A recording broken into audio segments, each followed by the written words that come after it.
Welcome to CTV News Your Canada. We'll bring you profiles of fascinating Canadians and stories about your community. Thanks for watching.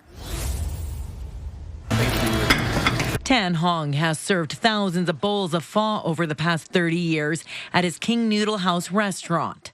The secret to his success is a specialty soup. I dream a plan for open the restaurant, doing for the pho from my recipe from my family, from my grandfather. A family recipe spanning 3 generations, imported from Vietnam. He says the broth is behind the business's longevity and lots of laughs with customers. After they empty the bowl of the soup, they leave the bowl, they ring up empty the broth, you know, and they show me 10. Oh, good 10. Oh, thank you, very good. You smart guy. Yeah. Now the family is stepping aside for someone else to make new memories.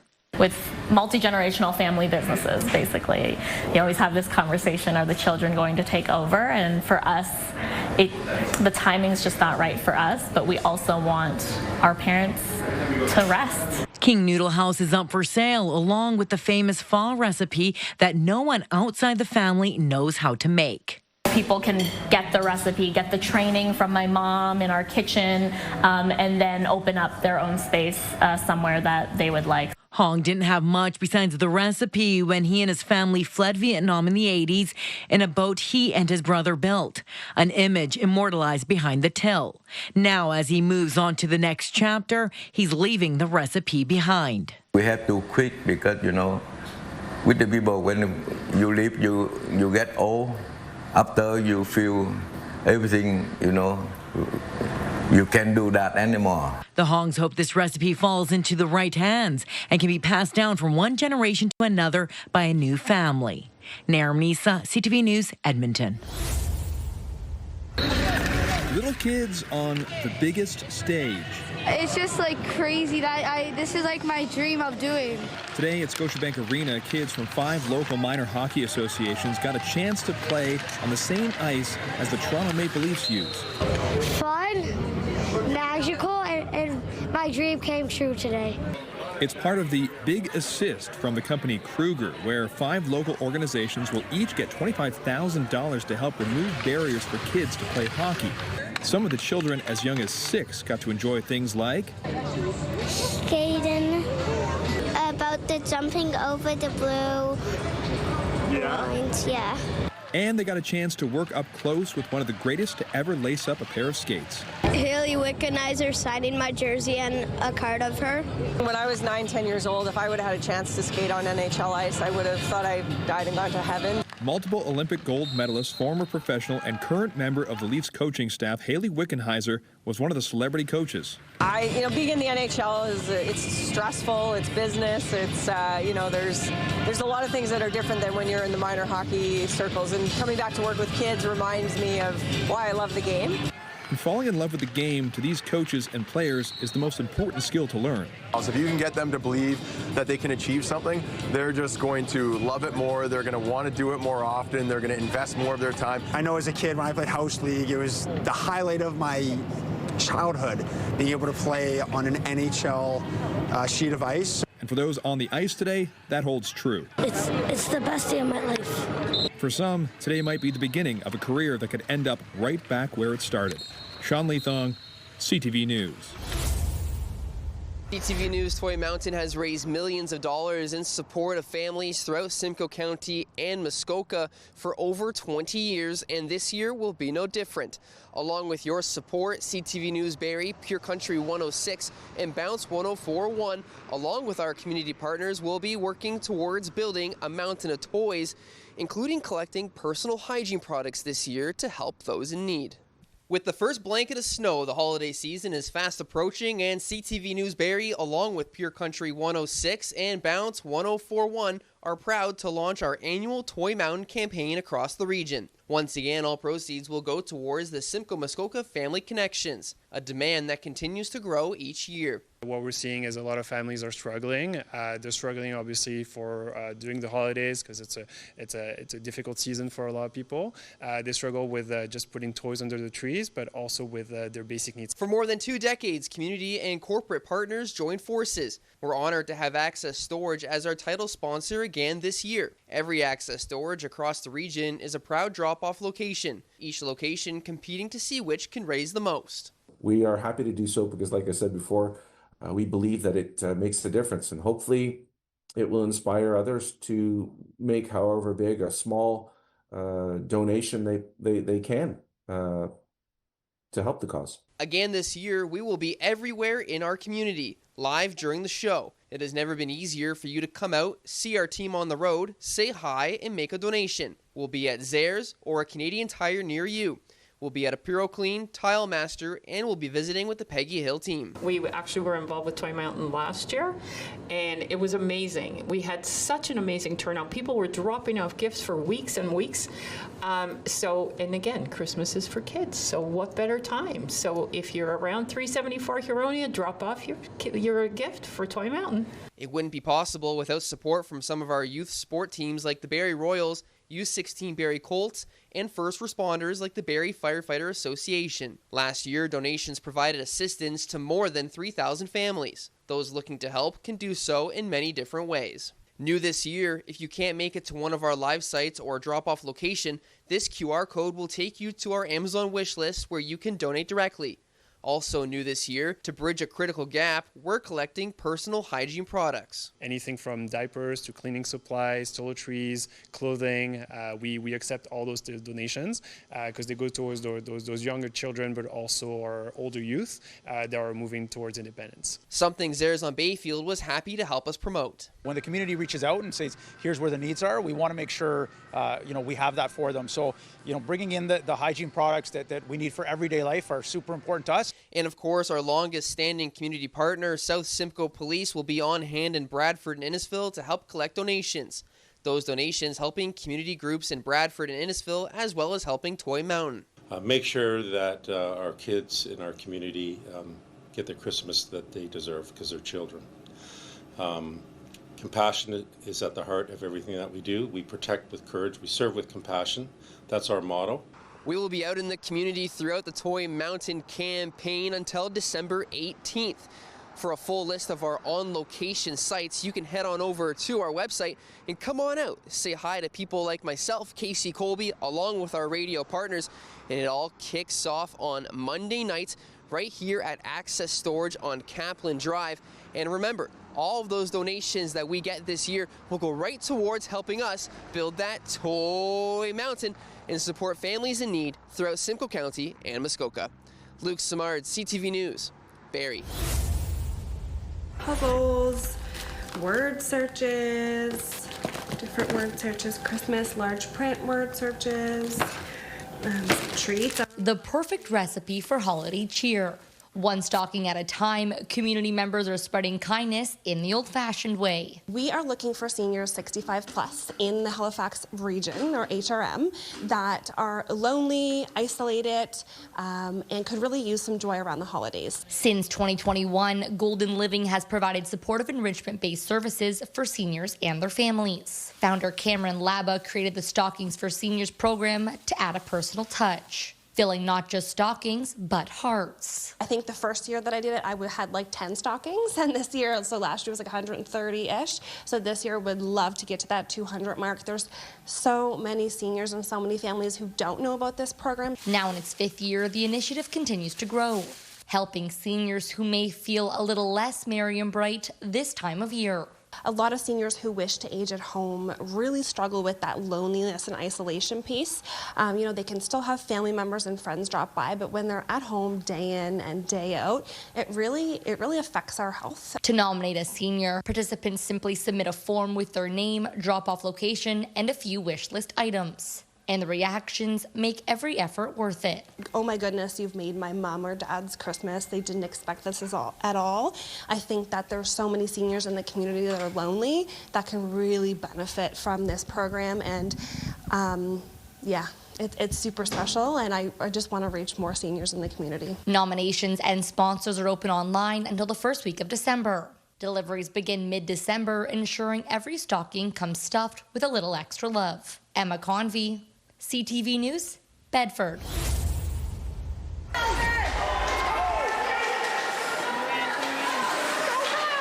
Chantel Thurston loves being a mom. From fierce pride to intense joy, her face shows it all as she watches her 11-year-old son Kyle try his best to score her a goal. Moments she doesn't take for granted. I was worried that I wouldn't see him learn how to ride a bike or learn how to read.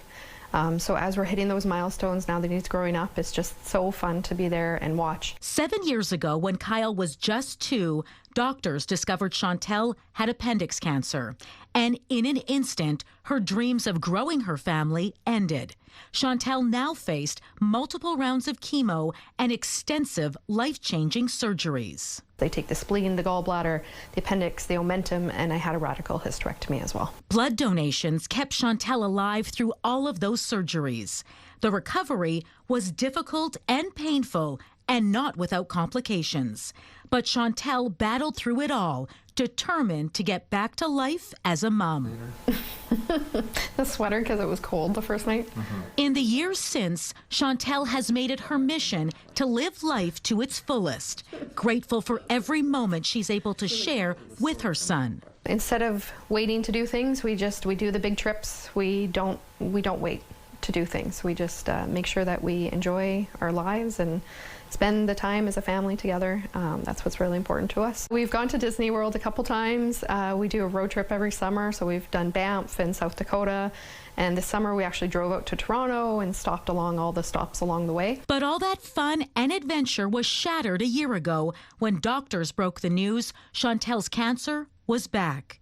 In February, she underwent surgery again to remove it. And this time, Kyle was old enough to be by her side through it all. He was upset that Mom was away for a little while. He did come to see me in the hospital. He did have trouble when I came home. He was upset. He thought things would have gone back to normal, and it was hard for him to see me just kind of lying around for a little while and being still quite sick.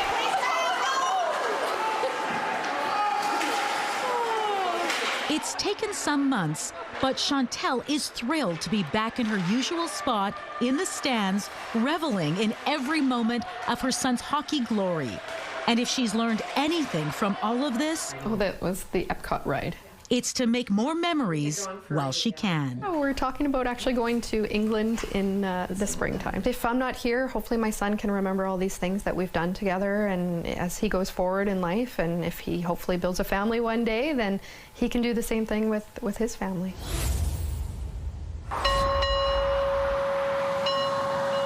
Longtime parishioner Chip Martin sounds the bell atop Kilworth United Church. This structure, a fixture of old, in the middle of an area undergoing new development, was dedicated as a Methodist church 175 years ago. Within London's city limits, only St. Paul's Cathedral is older. It was carved out of the bush, and it was built. The stones you see on the church are, in fact, all from the area. The River Thames is just to the west of here. Well, the building went up in 1850.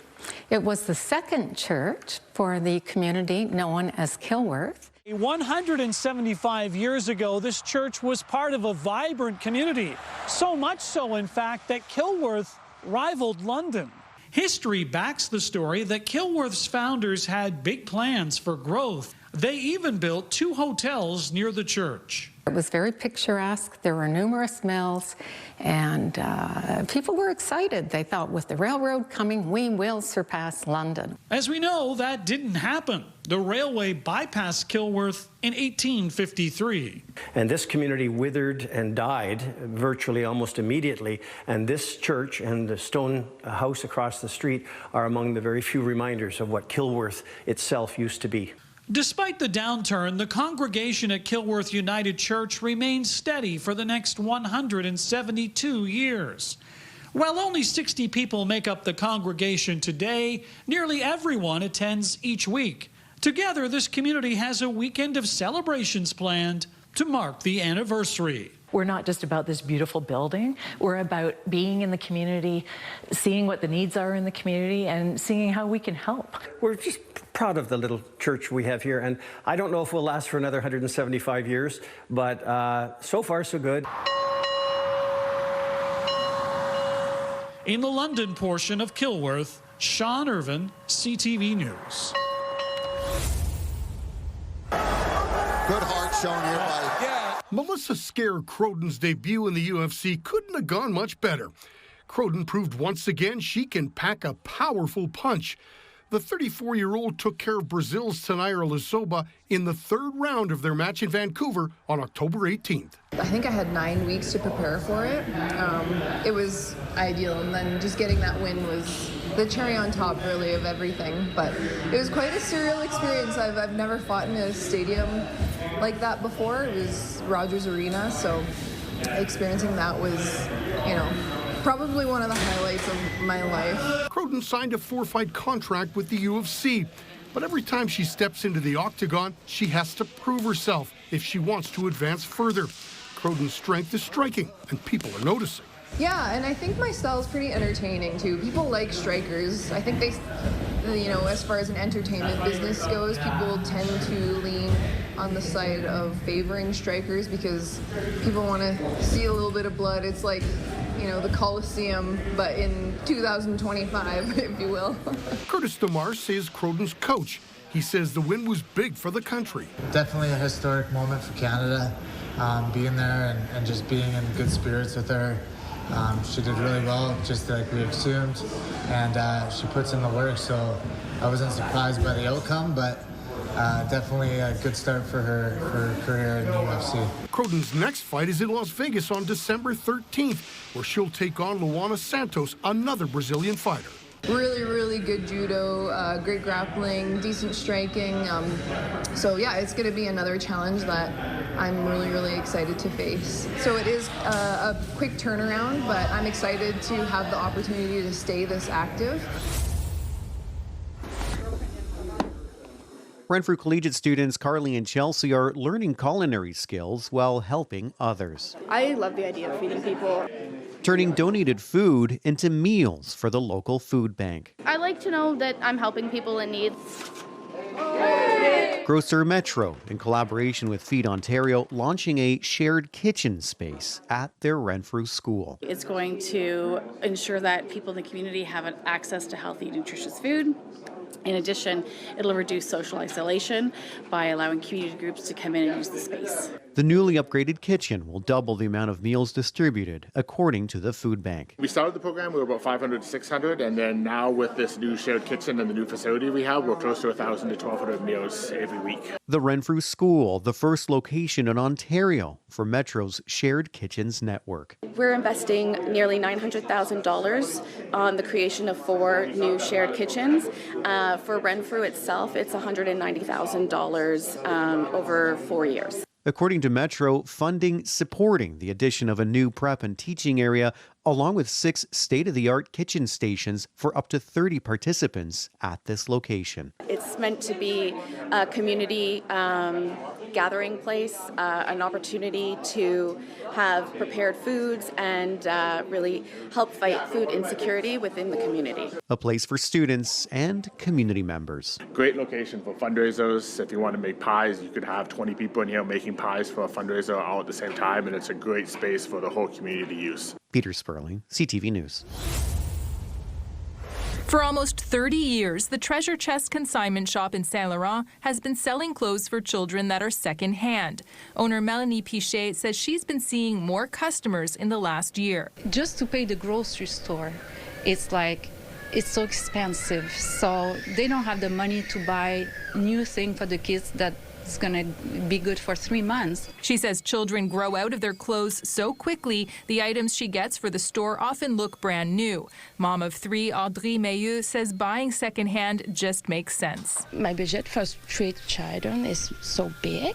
We have to change each season, each age. She signed a petition Quebec Solidaire sponsored at the National Assembly earlier this week. It calls for an end to sales tax on secondhand children's clothing. Pichet says she can't understand understand why those items are taxed to begin with, since tax was already paid when they were new. Sometimes I could see the same pair of pants for a few times, 3 times, 4 times, 5 times. If it's in good shape, I'm going to take it back. So how many tax you pay on the same items? In addition to saving parents money, Pichet says buying secondhand keeps clothing out of landfills and is a way to fight against fast fashion. She'd like to see an end to taxing anything pre-used. Not just for clothing, for kids, also for adults, for toys, for baby stuff. We should not pay. With Christmas around the corner, Mayu says her budget has to stretch even further. The secondhand saved my life. It's also saved her bottom line. Angela McKenzie, CTV News. With Black Friday and Cyber Monday just around the corner, many people are getting their holiday shopping in now. Look really early, because last minute there will not be as many good deals. Some say the earlier, the better. And for me in the wheelchair, it's a little too crowded in December. While some are just starting to check things off their Christmas lists. Pickled jelly cat, and then 2 squishies, and then a Pokemon mystery box. Others are wrapping up. Yeah, as of today, I'm all finished. I just have to wrap now. A new BMO survey shows 3 in 5 Canadians are planning to adjust their holiday spending plans because of tariff concerns. This shopper says it's not so much about the ticket price, but more so where it's from. I'm adjusting it to specifically looking for Canadian brands and shopping Canadian. So you may spend a little bit more that way, but it's worth it to keep it Canadian. 41% of respondents to the survey plan to cut back on spending this year, with many choosing to go for sale items only and buy less expensive gifts. So I got some body wash and cream and also some body mist as well. For a good deal, I got it for like 20% discount. But there's still some who say tariffs isn't impacting their spending habits at all. That hasn't stopped me. I just spent a bag on Hollister. Canadians plan to spend an average of just over $2,300 this holiday season. That's not just gifts. It also includes travel plans and accommodation as well, plus food and drink and decorations. According to the BMO survey, 50% of Canadians say even just thinking about holiday spending causes financial stress, with many saying it will take an average of 2 months to pay off their holiday bills. Before he took his guitar outside on this day, Drew had been feeling stuck inside for a few days. I am trying to get some energy. I've been feeling sort of burnt out. Perhaps it was the weather. Perhaps it was his arthritis, or perhaps it was because of all the other stuff one has to worry about. I look for stuff. What do you look for? Cans, food, clothing. But today, Drew isn't looking for anything specific because he's already found something wonderful. The sunshine draws me out to play. And on the sunniest of days, Drew will play a repertoire of his favorites from the 70s and 80s while walking countless kilometers across multiple neighborhoods. I don't have a dog. I'm not really a dog person. So you have? I'm more into cats. So you don't walk a dog, so you walk your guitar? I sort of walk my guitar, yeah. And like people walking dogs inevitably stop and talk with other people who have dogs, Drew usually meets other people who play music, or at least appreciate it. Well, music is universal. It's transformative. It just gives your life some meaning the way anything else might. And by the time he reaches this park, instead of throwing a dog a ball, Drew will try playing something equally energizing. Feel it. You feel like you want to jump up and dance. And like walking a dog on a nice day can make you feel good, by the time he and his guitar return home, Drew has no doubt he'll be feeling even better. Adam Swansky, CTV News, Vancouver.